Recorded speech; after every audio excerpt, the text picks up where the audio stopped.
واش عارف باللي كاينه واحد الحاجه اللي الا درتيها واخا يكون عندك الحجر في الراس غتقدر تضمن بها على الاقل واحد 14 نقطه في الامتحان، وهي ان كل حصه الاستاذ ملي كيشرح شي حاجه مهمه كيقول باللي هذه غتدخل في الامتحان. واللي كيوقع هنا هو انك من بعد ما كاملاش يومين كتكون نسيتي اصلا باللي الاستاذ قال شي حاجه بحال هكا، حيت دماغنا هكا خدام كيبقى كيخوي الذاكره. ولكن تخيل معايا باللي عندك شي اجنده اللي تقيد فيها كاع هاد النويطات، كل حصه وكل درس كتدخل ملي تسمع الاستاذ كيقول هذه غتجي في الامتحان، قيد ديك الحاجه باش نهار تجلس تراجع غتجبد لاجنده وغتلقى قدامك 60% ديال الاسئله اللي غتجي في الامتحان مكتوبين قدامك.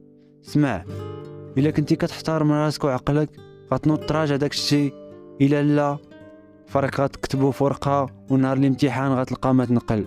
في جميع الحالات غتكون ضمنتي تقريبا واحد 14 نقطه بحركه بسيطه.